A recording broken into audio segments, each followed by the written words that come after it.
Magandang tanghali po. Oras na para sa maiinit na balita.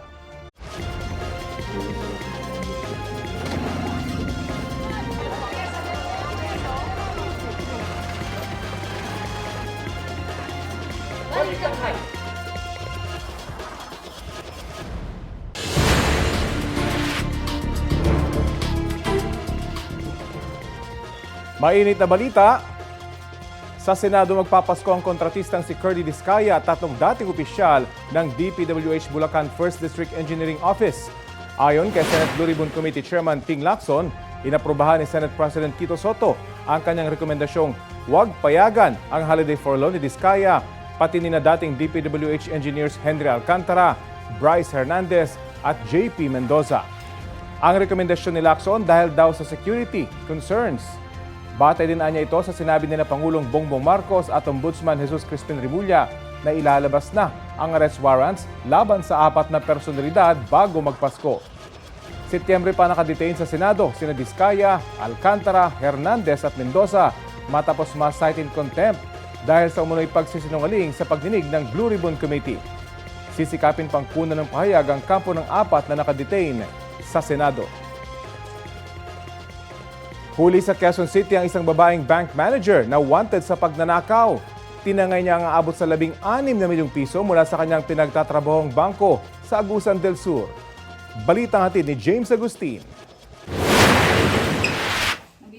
Sa kanyang nirerentahang condominium unit sa Barangay Pasong Puti, Quezon City, natunto ng pulisyan 37 anyos sa babaeng bank manager na wanted sa Agusan del Sur. Isinilbi sa kanya ng mga operatibang arrest warrant para sa 2 counts ng qualified theft. Ayon sa pulisya, ilang buwang nagtago sa Metro Manila ang babae. Nagkandak kami ng intelligence gathering and then tinignan namin yung veracity ng identification ng tao.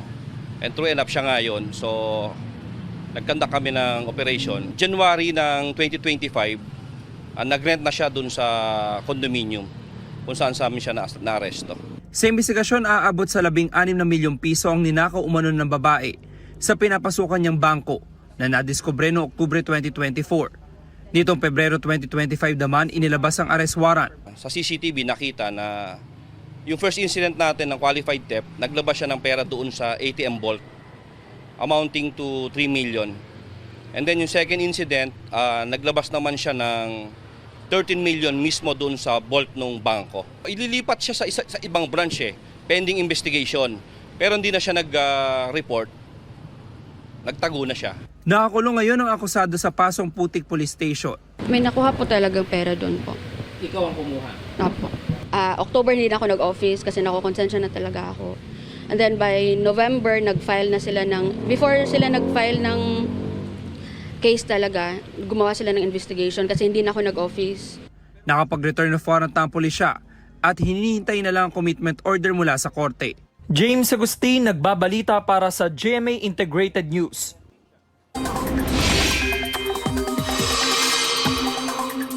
Inuulan dahil sa easterlies ang Aklan, kaya ang ilang lugar binaha. Rumaragas ang tubig ng namerwisyo sa ilang taga Makataw, Tangalan at Ibahay sa Aklan madaling araw kahapon. May naitala namang landslide sa bayan ng Banga. Walang nasaktan sa insidente. Sinalanta naman ng rock slide at mudflow ang Pasil Kalinga. Isinara sa mga motorista ang kalsada na bahagi ng mamaratong seksyon ng Pasil. Agad silang pinayuhan na gamitin muna ang mga alternatibong ruta. Ang nasabing insidente ay kasunod ng pag-ulan doon dulot ng shear line. Mababa naman ang tsansa ng ulan dito sa Metro Manila ngayong Martes. Yan ay kung pagbabasehan ng datos ng Metro Weather. Easterlies ang weather system na umiiral ngayon sa NCR at ilan pang panig ng bansa ayon sa Pag-asa. Hanging amihan naman ang nakaaapekto sa Northern at Central Luzon. Sa mga susunod na oras, uulanin naman ang halos buong Southern Luzon, Visayas at Mindanao, maging ang ilang panig ng Northern at Central Luzon. Posible ang heavy to intense rains na maaaring magdulot ng baha o landslide. Ito ang GMA Regional TV News. Mainit na balita mula sa Luzon, hatid ng GMA Regional TV. Huli kam ang pagsalpok ng van sa isang SUV sa National Highway sa Bantay, Ilocos Sur. Chris, may nasaktan ba? Rafi, sugatan sa insidente ang isa sa mga sakay ng SUV. Sa kuha ng CCTV, kita ang pag-overtake ng van sa isang kotse sa kalsada sa Barangay Bukig. Nagdire-diretso ang van hanggang sa nasalpok nito ang kasalubong na SUV sa kabilang lane. Wasak ang harapang bahagi ng van. Isinugod sa pagamutan ang sugatang pasahero ng SUV. Ligtas naman ang iba pang sakay ng van at SUV. Ayon sa pulisya, tumakas ang driver ng van matapos ang insidente. Wala pang pahayag ang mga sangkot sa insidente. Sa Matnog, Sorsogon naman, pahirapan sa pagsakay ng Roro ang mga biyahero sa Matnog Port. Kita ang dami ng mga pasahero nakapila para makabili ng tiket pa Samar ngayong magpapasko. May ilan pang mahigit 12 oras nang naghihintay para makasakay sa Roro patawid ng dagat sa Samar. Sa inisyal na impormasyon ng pamunuan ng Matnog Port, wala namang kanselasyon at tuloy-tuloy ang biyahe. Ayon sa Sorsogon Provincial Administrator, natatagalan lang makabalik ang mga barko mula sa kabilang pantalan. Kakaunti kasi ang mga pasahero at mga sasakyan na sumasakay pabalik ng Matnog Port. Tuloy-tuloy ang dating ng mga biyahero sa mga pantalan at bus terminal para makahabol sa pagdiriwang ng Pasko kasama ang kanilang mga mahal sa buhay sa probinsya. Detalye tayo sa ulat on the spot ni Manny Vargas ng Super Radio DZBB. Manny? Yes, Rafi, reunion at makapagdiwang ng Pasko kasama ang mga mahal sa buhay ang gustong mangyari ng karamihan sa mga paserong babiyahe sa probinsya sa Manila North Port. Iisa lamang ang biyaheng maglayag ngayong araw at ito ang MV Maligaya na patungong Bacolod, Iloilo at Cagayan de Oro. Nasa 859 ang nakapag-advance booking sa nasabing biyahe, kabilang na ang kambal na babae na sina Anna Rose. Ayon sa magkapatid, 2 taon na mula nang makasama nila ang mga magulang sa pagdiriwang ng Pasko. Samantala, nagpalipas naman na ng gabi sa BFCT Terminal sa Marikina City ang ilang mga pasero. Kulang na kasi ang mga buos na bumabiyahe na mga dagat. Ang mga pasero na stranded, problemado. Nangangamba kasi silang magpasko na malayo sa pamilya. Fully booked na ang mga biyahe sa BFCT na biyaheng Aklan, Antique, Iloilo, Davao at maging Samar. Sinabi naman ng mga dispatcher na nagkakaproblema umano sa mga barko na nagsasakay ng mga bus kaya't hindi rin makarating sa terminal sa Marikina ang mga naturang sasakyan. Patuloy rin ang pagating ng mga pasero sa ilang pang bus terminal, bahagi naman ng EDSA Cubao sa bahagi ng Quezon City. Kabilang sa mga pinupuntahan ng mga pasero ay mga bus na may biyaheng Bicol at Ilagang Luzon. Paalala ng mga dispatcher, agahan ng pagpunta sa terminal lalo na ang mga walang reservation o booking para makasakay sa mga bus na first come, first serve. Nakabantay naman ang mga tauhan ng Quezon City Police District para matiyak ang kaligtasan ng mga magsisiuwi ang pasahero. Nakaalalay rin ang mga tauhan ng MMDA para hindi bumigat ang trapiko sa lugar. Rafi? Maraming salamat, Manny Vargas ng Super Radio DZBB. Pinagtulungang bugbugin ng mga lalaking yan ang isang lalaki na nakastripe na t-shirt sa isang kalsada sa Mandurriao, Iloilo City. Ilang sandali lang, natumba ang lalaking duguan na. Nagtamo ng saksak sa leeg at kamay ang biktimang 21 taong gulang na inoobserbahan pa sa ospital. Base sa kwento ng nobya sa magulang ng biktima, nagkaroon ng pagtatalo ang grupo ng biktima sa isa pang grupo sa loob ng isang bar. Parehong nakainom ang mga sangkot. Paglabas ng bar, doon na nangyari ang rumble. Hinuli ng pulisya ang 5 lalaking sangkot sa rumble kasama ang isa sa 2 sumaksak sa biktima. Na-recover din ang 2 kutsilyong ginamit sa krimen. Patuloy na pinaghahanap ang isa pang suspect sa pananaksak. Handa raw magsampa ng reklamo ang pamilya ng biktima laban sa mga suspect na walang pahayag. Samantala, nagpapagaling sa ospital ang isang mag-asawa sa Maynila matapos malapnos ang kanilang balat nang magkasunog sa kanilang bahay. Base sa police report, nagiinuman ng mag-asawa sa kanilang bahay sa Parola Compound Tondo kahapon ng madaling araw nang bigla silang nagtalo. Biglang kumuha ng kerosene ng lalaki at ibinuhos yun sa kanilang sala. Tatakutin lang daw sana ng lalaki ang kanyang misis pero aksidente umano itong nagliyab dahil sa lighter na hawak ng lalaki. Kapwa nalapnos ang balat nila sa mukha at katawan. Kusang nagtungo sa ospital ang dalawa para magpagamot. Sa ibang balita, dumami ang mga bumiyaheng pasahero sa NAIA kung ikukumpara noong nakarang taon. At dahil magpapasko, meron din mga nagbalikbayan para makasama ang kanilang mahal sa buhay. Balita hatid ni EJ Gomez. Maluwag ang pila ng mga sasakyan sa driveway ng departure drop-off area ng NAIA Terminal 3 mag-aalas 9 kagabi. Ganyan din sa arrival area ng terminal, kaya mabilis ding nakakaalis sa mga sasakyang nagsusundo ng mga pasaherong dumating sa NAIA. Pasado alas 12 ng madaling araw nang magsimulang dumami ang mga sasakyan at nagkaroon ng traffic sa departure drop-off area ng Terminal 3. Masusing chinicheck ang mga dokumento ng mga pasaherong pumapasok sa paliparan. Sa datos ng Manila International Airport Authority o MIAA, umabot sa mahigit 170,000 ang bilang ng mga pasaherong lumipad mula sa mga Terminal 1, 2 at 3 ng NAIA nitong araw ng linggo. Mas mataas yan ng mahigit 5% kumpara sa kabuang bilang na naitala sa parehong araw noong 2024. Para iwas traffic at aberya, ang mag-inang sina Maribel at Patricia bumiyahe na mula Taytay Rizal patungong airport ng madaling araw kahit alas 12 pa ng tanghali ang kanilang flight. Excited din daw kasi sila na makita muli ang kanilang haligi ng tahanan na isang OFW sa Riyadh noon pang 2009. Inagahan namin kasi baka matraffic. First time na mag-spend ng holidays, Christmas doon sa work niya sa Riyadh. Napaka-excited po talaga. Considering na this would be my first time flying again and after so many years. Ginhawa naman para sa maraming pasahero ang mga bagong lagay na self-check-in counter. Wala pa raw kasing 10 minuto ang kailangan sa pag-scan ng kani-kanilang mga passport bago makakuha ng mga boarding pass. Hindi pa puno ng pasahero ang departure area pero humaba na ang mga pila sa mga check-in counter. Madamdami naman ang mga tagpo sa arrival area. Mainit na sinasalubong ng mga kaanak ang mga mahal nila sa buhay na nanggaling ng probinsya. Gaya ni Shelo na sabik daw sulitin ang bakasyon kasama ang kanyang pamilya. Galing po kami sa Tacloban. Malis kami doon mga 7 ng gabi. The flight was nice. 2 of my children are studying here in Manila. So malaking bagay na holiday ngayon, magsasama-sama ang pamilya, lalo na't Pasko, with my siblings who are also here in Manila. I feel very happy because I get to spend Christmas with my family and I get to have a fun time with them. I just want everyone to be happy with me. Ang iba namang matyagang naghintay tulad na lang ng pamilya ni Sab, may pa-banner at balloons pa para raw isurprise ang pagdating ng Ate Peachy nila na galing pa ng Amerika. Surprise lang to para sa kapatid ko galing USA kasi 3 years bago umuwi at first time niya magki-Christmas ulit dito at saka New Year. So gusto niya ma-experience naman. Sinalubong nila ng yakap at halik ang kanilang Ate Peachy.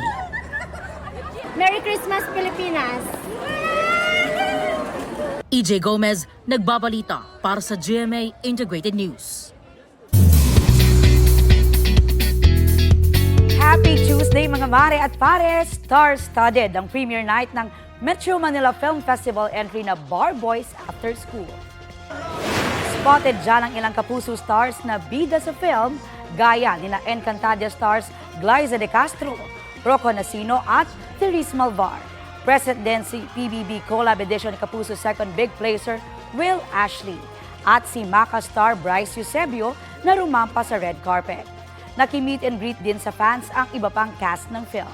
Support din sina Sparkle stars Michael Sager at Lee Victor sa premiere night. Kasunod ng pagkamatay ni dating DPWH Undersecretary Maria Catalina Cabral, inutusan ng Office of the Ombudsman ang DPWH na ilabas ang lahat ng computer at electronic devices na na-issue kay Cabral. Isa sa ilalim ang mga ito sa pagsusuri ng isang law enforcement agency para matukoy kung may binago o binura o pinakialaman sa mga ito simula ng mais sa publiko ang mga questionabling flood control project. Tugon naman ng DPWH, susunod sila sa kautusan ng Ombudsman. Agad nilang iti-turn over ang lahat ng data storage devices pati na mga dokumento, records at files sa opisina ni Cabral sa mga otoridad para masuri. Mahigit 721 billion pesos ang halaga ng insertion sa DPWH budget noong 2025 ayon kay Batangas 1st District Representative Leandro Liviste na batay raw sa records na ibinigay sa kanya ni dating DPWH Undersecretary Catalina Cabral noong Setyembre. Kabilang si Liviste sa mga kongresistang nagsusulong na imbestigahan ang pagkamatay ni Cabral. Balitang hatid ni Chino Gaston. Naghain ng resolusyon ng ilang kongresista sa Kamara para imbestigahan ang pagkamatay ni dating Public Works Undersecretary Catalina Cabral. This inquiry is also a call to action to immediately secure testimonies, place witnesses under protection, and prevent any further loss of life or truth. Marami pong butas at hindi nagtutugma ang mga salaysay sa pagkamatay ni Yusek Cabral. Isa sa naghain ng resolusyon, si Batangas 1st District Representative Leandro Leviste, na hawak ngayon ang listahan ng mga mambabatas na may mga proyektong pinaglaanan ng budget ng DPWH na binansagang Cabral Files. Nakuha ni Leviste ang record mula kay Cabral noong September 4 matapos i-otorisa ni DPWH Secretary Vince Dizon. Ito ay listahan ng lahat ng mga projects sa DPWH budget at para sa bawat isang proyekto, may nakalagay na proponent at saka iba pang mga notes. Halos lahat po ng mga congressman at senators ay nasa listahan ito. Bagamat handa raw siyang ilabas ang listahan kung papayagan ni Dizon, mas mainam aniya kung ang DPWH ang maglalabas nito. Pati raw ang nanay niyang si Senador Loren Legarda nasa listahan. Bagamat sinabi raw nitong hindi niya nakausap si Cabral. Tinanong ko ang nanay ko, sabi niya hindi naman niya kinausap si Yusek Cabral tungkol sa project, kaya hindi niya alam paano nakapasok ito sa listahan. Kaya maganda din na isa publiko ng DPWH ito para din malinawan na, hindi pala ako yung nagpasok nun, baka ginamit lang ang pangalan. Hinihingan naman ng tugon dito si Dizon. Base sa Cabral Files, hinihingan umano ng DPWH ang mga kongresista ng mga proyekto na nagkakahalaga ng 150 million pesos. At natuklasan niyang bago pa aprubahan ang budget ay tila may ayusan na sa bidding. Meron din mga Leadership 1 at Leadership 2 na nabanggit po ninyo na I think mga over 20 billion din ang pangalan sa leadership sa listahan ito. Naka-codename na siya. Hindi natin alam sino si leadership. Pero ang isang project sa leadership list na ito ay sa aking distrito na si Yusek Cabral po siguro ang makakapaliwanag. Pero yung kontratang ito ay na-award kay Congressman Edwin Garjola. Hinihingan pa namin ng komento rito si Garjola. Dagdag pa ni Leviste, sa 2025 budget, umabot aniya sa 721 billion pesos ang DPWH insertion. 401 billion dito ang sa district representatives habang 320 billion ang outside allocable. Nasa 21 billion daw rito sa outside allocables ang sa mga senador. Mukhang taon-taon umano ginagawa ni Cabral ang budget insertions mula sa DPWH at sa Kongreso.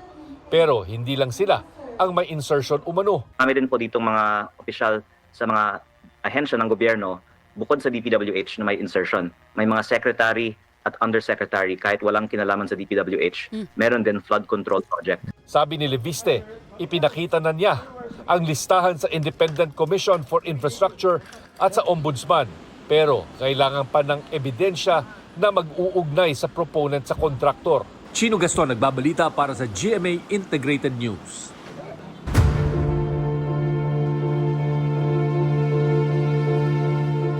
Naghain ng motion ang kampo ng kontratistang si Sara Diskaya sa Lapu-Lapu City Regional Trial Court sa Cebu para ilagay siya sa kustodiya ng National Bureau of Investigation.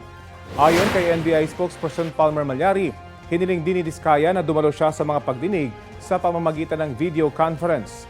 Sa NBI sa Davao City naman, gustong magpalipat ng 8 opisyal ng DPWH Davao Occidental na kapwa-akusado ni Diskaya.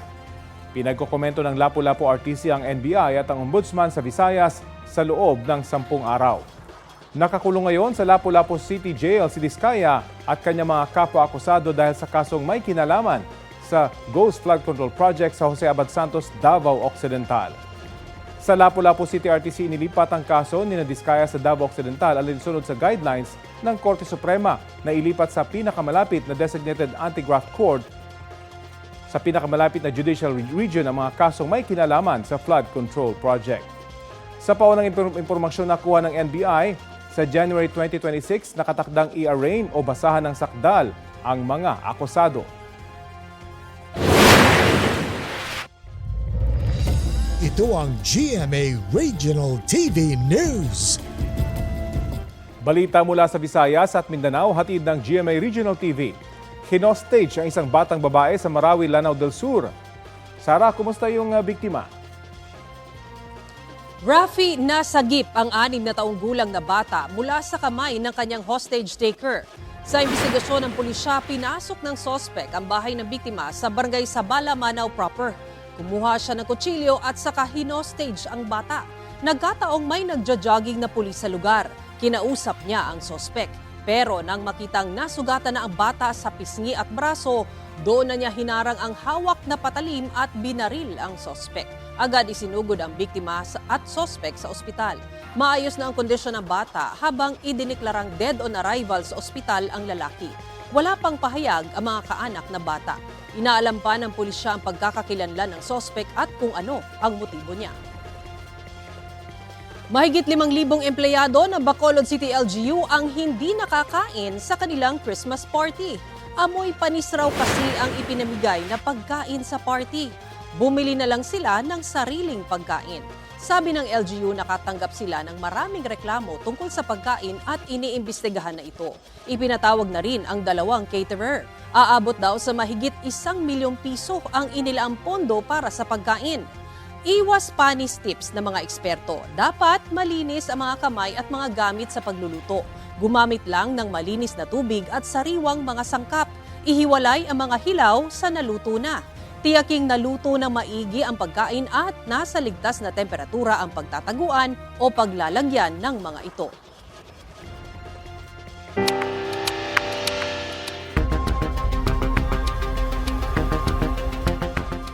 Formal nang sinampahan ng mga kaso ng Department of Justice si Charlie Atong Ang at 21 sa kaugnay sa mga nawawalang sabongero.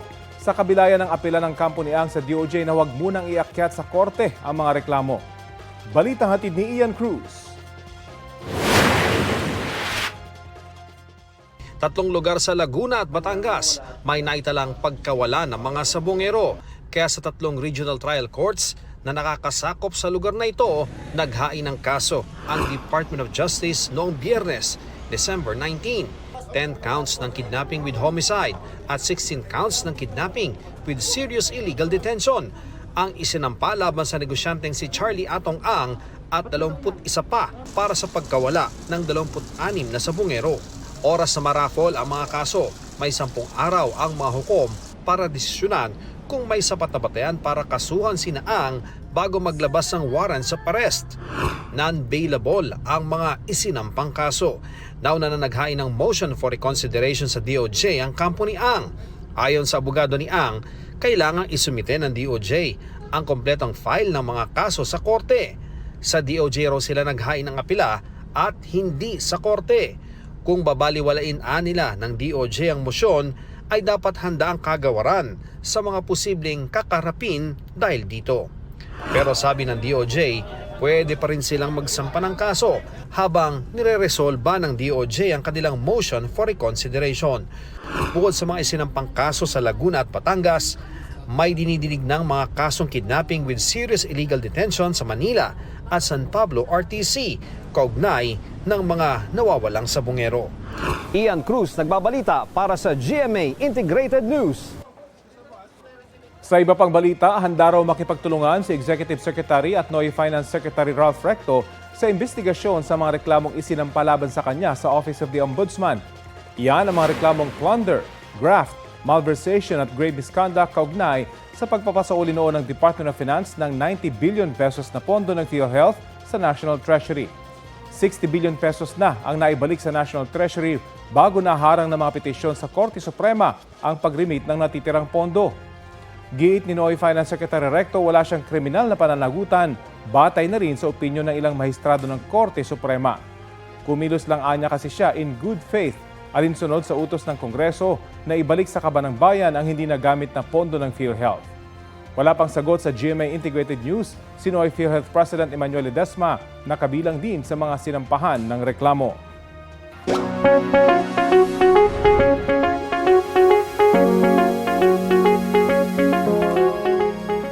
Bukod sa mga biktima ng paputok, naka-alerto rin ang Department of Health ngayong holiday season para sa mga kaso ng stroke at road crashes. Karaniwang dumarami raw kasi ang mga biktima niyan ngayong kabi-kabila ang mga handaan at inuman. Balita hatid ni Mark Salazar. Naka-code white na lahat ng government hospital sa buong bansa paghahanda sa mga isusugod sa ER dahil sa 3 malalaking banta sa kalusugan ngayong holidays. Ito palang unang week ng surveillance namin. 10 stroke, 15 acute coronary syndrome na ang naitala. Talagang tumataas ang stroke. Road crash injuries.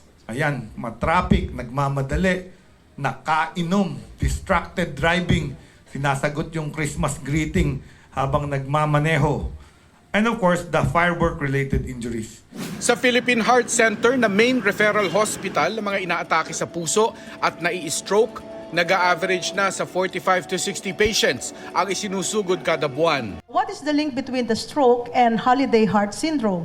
Holiday heart syndrome is a condition that is caused by overindulgence in alcohol, stress, sometimes dehydration, or irregular sleep patterns during the holidays, and this causes or triggers. Sabi nga nila, too much of anything is bad. Kaya ang paalala, huwag sosobra sa alat, sa tamis at taba. Dahil once a year lang ang Pasko, sinasabi nila, naku, di bali na yung bawal. Kakain sila ng lechon, kakain sila ng matatamis, kahit diabetic sila. Dahil may gamot naman, dahil meron namang pang-cholesterol nila. Famous last words yun kasi they end up in the emergency room. Actually, ang babata na rin yung mga na-stroke as young as 29.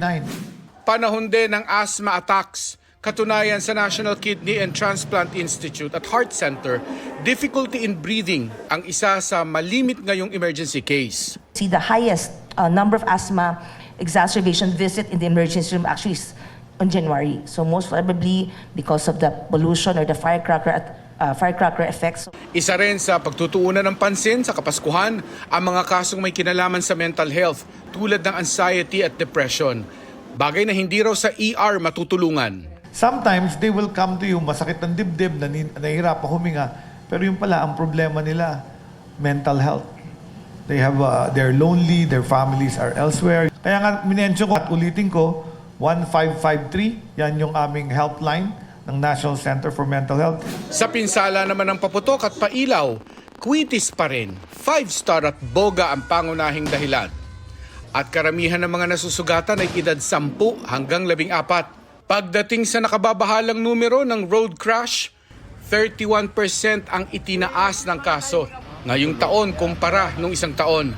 71% sa mga kaso ay lasing sakay ng single na motor. Number 1 cause of death of children in the Philippines is road crash injury. Whether that's holiday or not, either a two-wheeler or pedestrian or in a vehicle.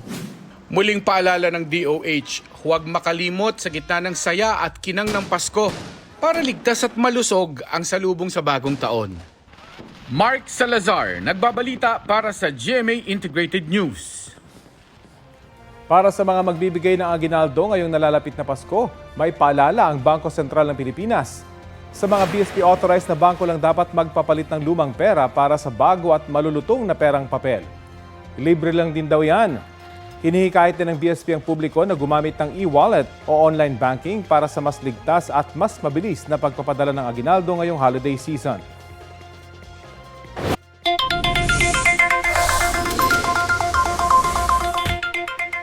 Bisperas na ng Pasko bukas at may mga last-minute Christmas shopper pa na mga panregalo. Saan pa ba darayo ang mga gusto makatipid? Sa Divisoria sa Maynila. Balita hatid ni James Agustin. Maaga sa Divisoria si Carlo kasama ang 3 taong gulang niyang anak na si Sam. Galing silang Pasay. Ngayon lang sila mamimili ng mga panregalo para sa 8 inaanak ni Carlo. Susulitin na rin daw nila ang punta sa Divisoria para maibili ng damit ang kanyang anak. Mahirap na po mamili mamaya, sir, kasi gawa na maraming tao this season. Ano ba mga hinahanap niyo po pala? Damit, tsaka laruan, sir. Alam mo naman yung mga gusto ng bata. Si Roselyn ilang ampaw ang binili para sa Christmas party ng kanilang mga staff sa kanilang negosyo. Ramdam na raw niya ang Christmas rush dahil nangangalahati pa lang siya sa kanyang listahan ng mga reregaluhan. Kasi po mamaya siksikan na. Kaya inagahan na namin kasi last minute na yung iba, may checklist ako kung ano, chine-checkan ko yun pag okay, accomplish na, ganyan. So ngayon, nakakalahati na. Medyo madami-dami po kasing staff namin sa store. Mabenta ang mga laruan na 25 pesos hanggang 35 pesos ang kada isa. Mula sa mga laruang baril, kotse, billiards, kitchen set at board games. Mabili rin siya kasi pagdating ng pwede rin po siya pang regalo, pwede rin pang tinda sa pinapakyaw rin. Alin ang pinakamabenta? Ito mga pambabae, saka yung mga baril-barilan. Ang mga terno pambabae, 100 pesos hanggang 150 pesos. Ganyan din ang presyo ng mga pantulo. Sa panlalaki, 200 pesos sa mga t-shirt at sando. Mabibili naman ang terno pambata mula 180 pesos hanggang 500 pesos depende sa klase. Maganda, mabenta. Maraming taong pumupunta. Tapos nabenta yung mga terno, yung mga panjama, ginagamit nila sa mga panjama-jama party nila. Sa yung mga duster, yung mga pambata, lahat nabenta talaga ngayon. Patok din sa mga mamimili ang mga panregalong towel set na 120 pesos.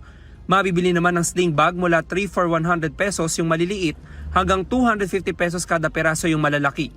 Si Bella halos mapuno na ng mga pinamili ang daladala niyang malaking plastic. Dinayo raw niya talaga ang Divisoria. Medyo mura sir, marami mapagpilian. Ano ba mga hinahanap niyo? Yung mga pangregalo sa mga bata, mga anak na dalaga. Sige.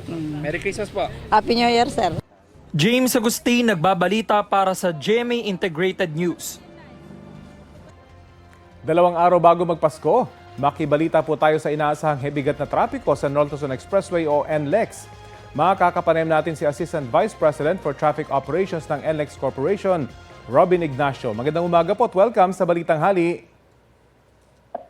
Good morning po at good morning din po sa ating mga taga-subaybay ng Balitang Hali. Opo, kumusta po ngayon ang daloy ng trapiko dyan po sa NLEX? Yes, sa ngayon po, starting around 11 a.m., unti-unti na naman pong dumadami yung ating mga kababayan bumabiyahe. Lalong-lalo na po itong panorte, meron na pong medyo pagbagal ng daloy ng traffic mula po dito sa may Valenzuela area up to Mekawayan area. Pero mabilis-bilis pa naman po yung takbuhan at wala naman po tayong insidente na nagkakos ng congestion. Anong oras po nyo inaasahang dadagsa pa yung mga motorista at anong mga areas yung usually nagkakaroon ng clogging ika nga dyan po sa NLEX? Opo, bagamat yun, marami na po tayong naobserbahan na bumiyahe na po nung Friday, Saturday at saka maging kahapon po. Pero inaasahan natin na itong unti-unting pagtaas ng daloy ng traffic natin ngayon ay tuloy-tuloy pa po ito hanggang mamayang hapon or early evening na po ito. At yun po, kadalasan na observe po natin na talaga ang pag-skip ng daloy ng traffic is dito po sa may pagkalagpas pa lang po ng Balintawak Toll Plaza. Tuloy-tuloy po yan hanggang Marilao area. Ganon din po yung ating pa-southbound. Mula pa po nung Friday, Saturday, tsaka nung kahapon, meron din po tayong volume talaga ng pa-southbound. So, before Bocaue Toll Plaza and right after Bocaue Toll Plaza, meron po tayong pagbagal ng daloy ng traffic po dyan hanggang dito sa may Valenzuela area. So, ang sanilan po nito talaga yung volume ng mga sasakyan. Mga ilan po yung in-increase sa mga ganitong panahon? Opo, tama po yun, sir. Ang volume lang po yung nagkakos ng pagbigat ng daloy ng traffic natin. At ang inaasahan nga po natin mula po December 19 hanggang January 5 ay maaring tumaas po ng 5% po mula po sa normal daily average po natin. Ang normal daily average po natin dito sa NLEX is 360,000 and then sa SCTEX ay 8,000 at another 20,000 naman po dito sa NLEX Connector. Sa ngayon, wala naman pong construction na ginagawa sa kahabaan itong NLEX? Wala naman po sir. Mula po nung December 19, wala po tayong lane closures, wala na po tayong mga roadwork at tuloy-tuloy na open po lahat ang ating lanes hanggang January 5 na po ito. Para po sa ating mga kababayan, ano po yung mga dates na libre yung toll dyan po sa NLEX? Opo, yung nai-announce na naman na po namin, umpisa po ng 10 p.m. po ng December 24 hanggang 6 a.m. ng December 25. Ganun din po sa 10 p.m. po ng December 31 hanggang 6 a.m. po ng January 1 na po. North at southbound po ito? Yes po. Actually, lahat po ng Metro Pacific Tollways Expressways at dito sa norte kasama po ang NLEX Connector, ang NLEX at saka ang Mesitex. May paalala po pa ba kayo sa mga motorista na daraan dyan po sa NLEX ngayong holiday rush? Nasa inyo po ang pagkakataon. Opo, yun pa rin po yung lagi natin paalala na kailangan po ay nakahanda yung ating mga magbibiyahe, mga kababayan po natin at sa paghahanda po nila. Sana po ma-check po nila na nasa tamang kondisyon yung kanilang mga sasakyan bago bumiyahe at ganoon din po sana yung magdadrive. At yun po, sana may sapat na pahinga, nasa tamang kondisyon at kung pwede din po mag-monitor po sana nung kasalukuyang traffic situation dito sa NLEX para kung maka-monitor po ng talagang sobrang sikip ng daloy ng traffic at kaya naman po mag-adjust nung oras ng kanilang pagbabiyahe ay mas mainam pong gawin na po siguro yun. Ito pong napapanood sa ating screen ngayon, FB Live po ng inyong social media page. Makikita rin po ito ng publiko kung gusto nilang makita yung kasalukuyang sitwasyon ngayon dyan sa NLEX. Yes sir, tama po. Sa NLEX Corporation po sa FB Live po natin, may select CCTVs po na makikita din po nila yung kasalukuyang sitwasyon ng traffic dito sa NLEX. Okay, maraming salamat po sa oras na ibinahagi niyo sa Balitang Hali. Salamat po at magandang tanghali po. Yan po si Robin Ignacio, AVP for Traffic Operations ng NLEX.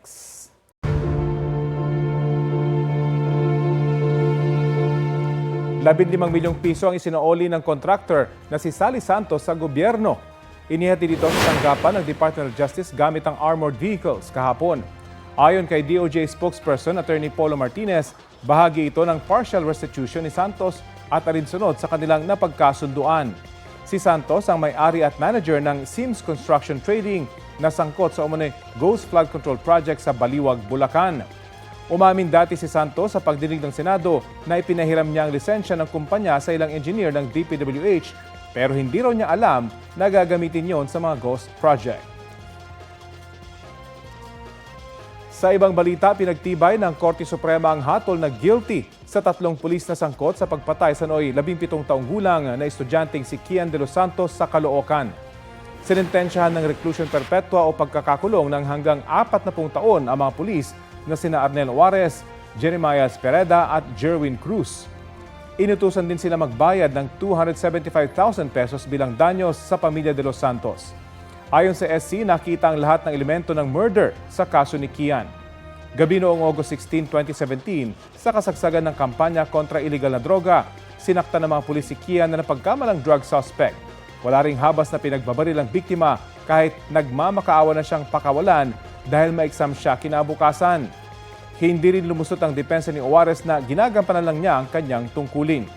Ayon sa Korte Suprema, hindi bahagi ang pagpatay sa pagtugon sa tungkulin bilang mga pulis. Hindi rin daw standard sa operasyon ang pagpatay sa isang minor de edad. Sinusubukan pa naming makuha ang panig ng mga akusado.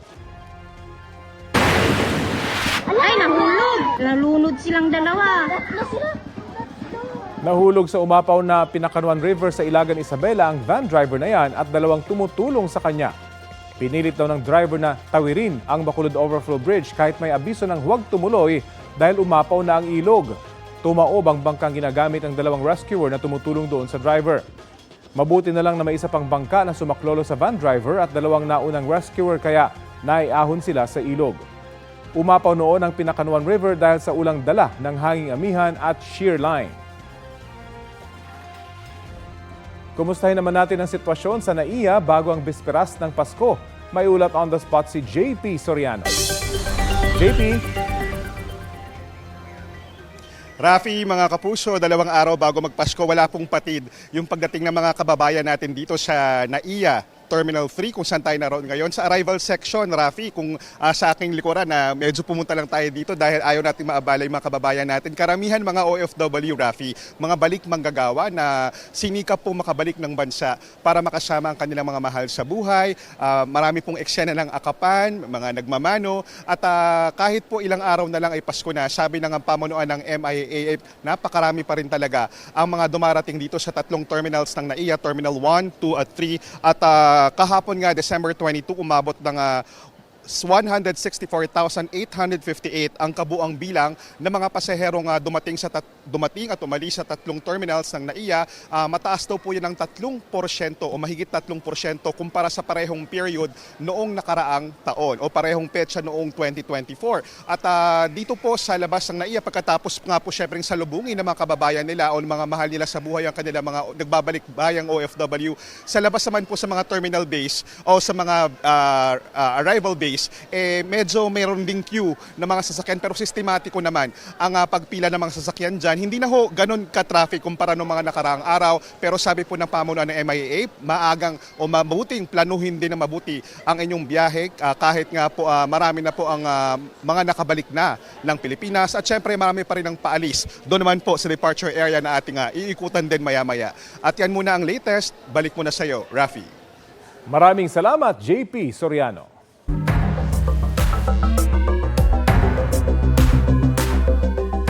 Habang abala ang marami ngayong holiday season, busy naman ang ilan sa panloloko. Kaya mag-ingat sa ilang holiday scams para wag maging biktima.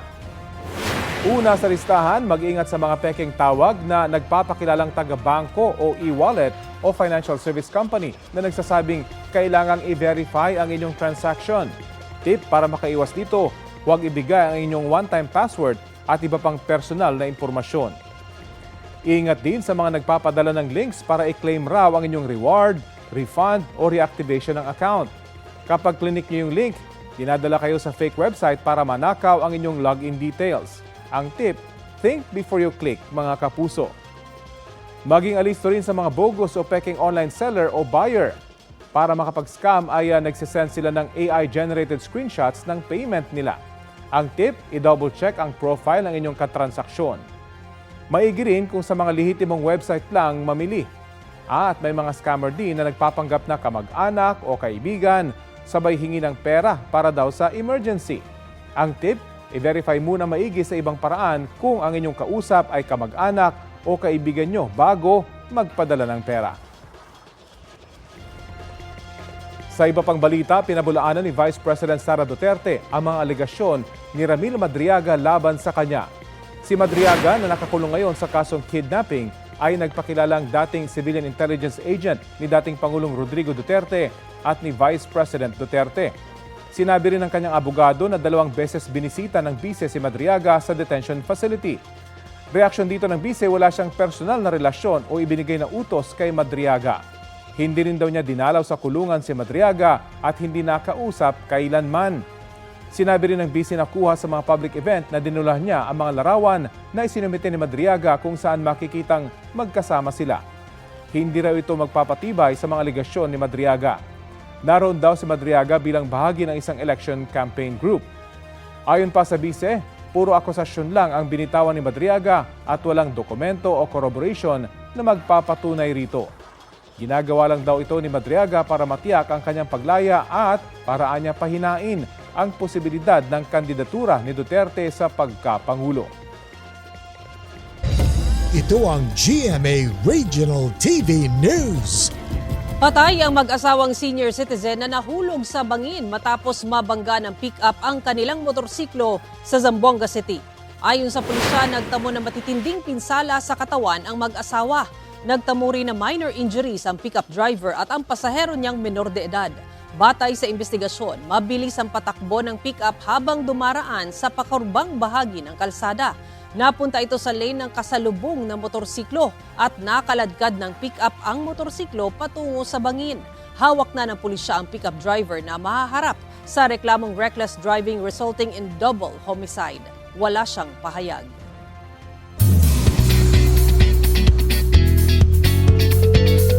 Ready for the holidays na ang ilang Kapuso stars. Ibinahagi din nila ang kanilang New Year's resolution at mga inaasahan sa 2026.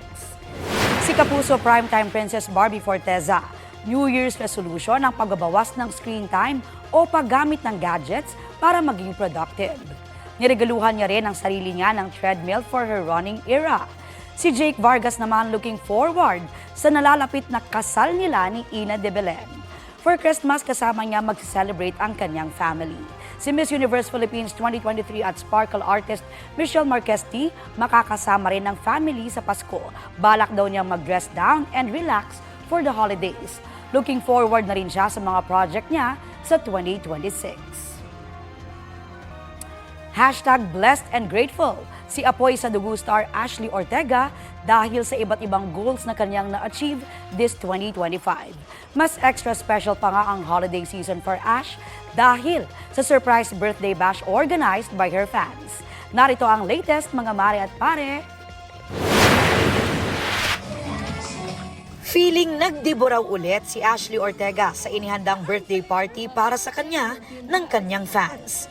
Sa December 26 pa ang birthday ni Ash. Pero mas maaga nila itong isinelebrate bago pa maging busy ang lahat ngayong holiday season. Emotional daw siya dahil sa time and effort na ibinigay ng kanyang fans to make her feel special. Talagang sinurprise nila ako and sobrang nostalgic ng feeling kasi yung last time na feeling ko first and last yung nag-party ako ng malaki was my debut. Turning 27 na si Ash at masasabi raw niya na one of the best years niya ang 2025 dahil marami raw siyang na-achieve. Ang ilan dyan, ibinahagi pa ni Ash sa Achievement Cake Trend kasama ang kanyang sparkle artist friends. This year, I am the CEO and founder of Sim. We sold 500 candles already. I got a condo investment. Wow! I won Best Actress again. Yay! Mayroon din siyang Metro Manila Film Festival movie, ang Shake, Rattle and Roll Evil Origins, at upcoming Kapuso drama series na Apoy sa Dugo. Honestly, ang hirap i-let go na magto-27 na ako. I feel like I want to stay 26 forever because sobrang daming blessings na nangyari sa buhay ko and sobrang grabe yung pivotal moment sa life ko. I feel like 26 changed my life for the best. Looking forward na rin si Ash to celebrate Christmas at sa ibibigay na regalo ng boyfriend na si Mave Legaspi. Naku, hindi ko pa alam. Excited ako sa gift ni Mami but I don't know yet. Pero actually, natutuwa nga ako kasi last year, since syempre birthday ko after Christmas, dalawa talaga yung binibigay niya sa akin gift. Kasi sanay ako na isang gift lang binibigay sa akin ng tao, pang Christmas and pang birthday. Pero him, laging separate yung Christmas and birthday gift ko. Pero hindi ko pa alam. Nang tanungin naman ang kanyang birthday wish, sana matapos na po yung corruption. I couldn't ask for more kasi talagang this year sobrang daming blessings dami kong blessings na na-achieve and sana next year si Lord nang bahala kung ano mang blessing ang ibigay niya sa akin, ano mang birthday gift ibigay niya sa akin. I trust Him and wala na akong may hihiling pa kasi talagang sobrang best year ko tong 2025. Aubrey Carampel nagbabalita para sa GMA Integrated News. Holiday cheers ang hatid ng magbabarkada sa isang coffee shop sa Maynila. Ang kanila kasing reunion bonding naging caroling real quick. Naku, pwede bang makijoin? Kaso pa usak mo.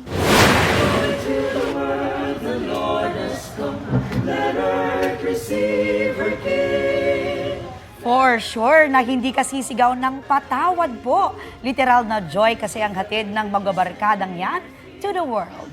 Kwento ng uploader na si Japet Lapidario, reunion niya nilang magtotropa at bago magpunta sa coffee shop, legit na nangaroling talaga sila. Dagdag pa ni Japet, mga dating miyembro sila ng kanilang school chorale.